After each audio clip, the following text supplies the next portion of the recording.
told you we was giving you the okay back today to make a way. He gonna die today. So I took Party Plan off my album, added, we put Tone on there, and Charlie ended up getting on there.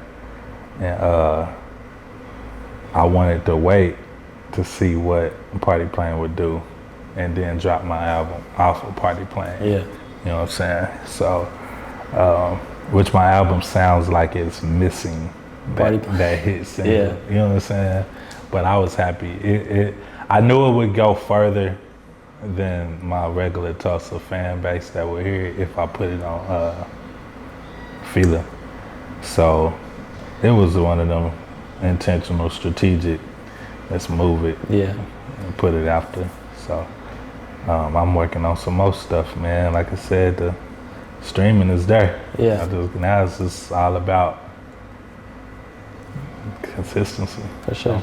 Kind of touch on doing the song with Charlie Wilson and just like, you know, being from Tulsa, I can imagine that that's like especially doing music and stuff, that's a pretty big, I mean, he's a major artist. It's a milestone, bro.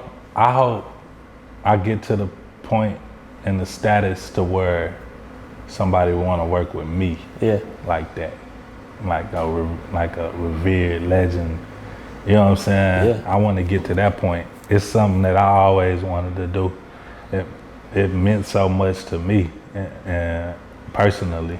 It was like a personal accolade, whether people wanted to hear it or not. That was like reaching the mountaintop for an artist like myself and the type of music I make, being so Tulsa-centric and so Gap Band sounding, and it's a Tulsa sound, it's a live, like that live funk, that live gospel, like freestyle. It's real instruments, like that beat is all played from the shoulders, like one track, the bass is just going the whole time. You never hear the same. The only thing you hear the same is the drums, like on the beat.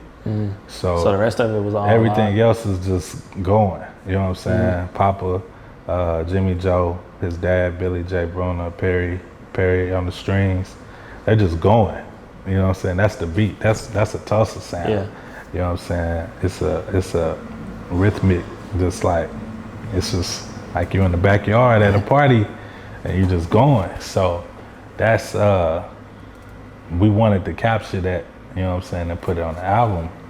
But to put him on it, it just took it up like, dog, it's those players that was played with him when they were kids. Yeah. You know what I'm saying? Like, they all grew up together. These guys 60, 50 years old, Booker T alumni, you know what I'm saying, that actually know Charlie Wilson. And they playing with him on it. It was a big full circle moment. Everybody in my group, Papa made the beat, Will Conquer, he wrote Charlie's part. He's a songwriter that works with me.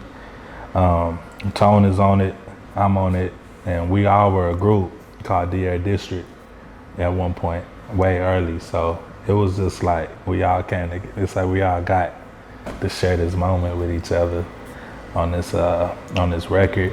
And Nancy Fletcher was on a part of it. Death Row Songbird wrote all the great hooks that you hear in Death Row and sung all them hooks, was a part of it. So for me, it was like a bucket list thing, and it taught me how prepared you need to be to work with a major artist.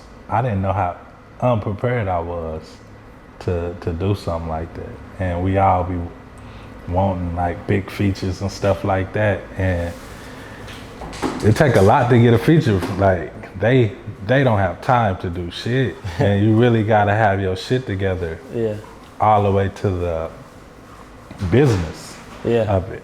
From the business to the tracking, everything needs to be ready to go on top of the money. And it's a lot. It took a lot out of me to like get that feature, you know what I'm saying? Because major artists do require a lot of work, which is deserved. You know what I'm saying? And so once I learned that, I'm like, it taught me a lot, and I'm like, okay, I can get to this point. And he missed Tulsa. He loved Tulsa. I do want to say that on the on air. A lot of people don't come up with all these stories about like why he don't come back and this and that. And he was so happy to like work with people from Tulsa because he just takes, not like it's like a, I mean, we probably was just another assignment that hit his desk, you know what I'm saying? Like, here's a hook.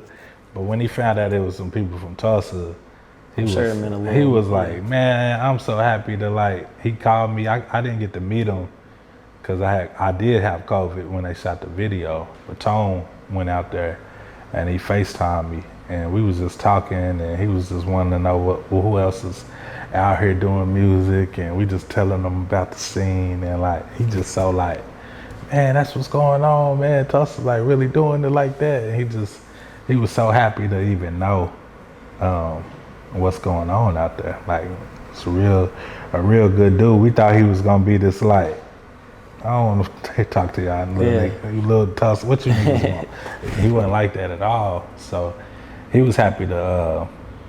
He was really happy to like meet some people from his hometown because he haven't been back in so long. So I do want to say that he's still a good dude. He still love the town.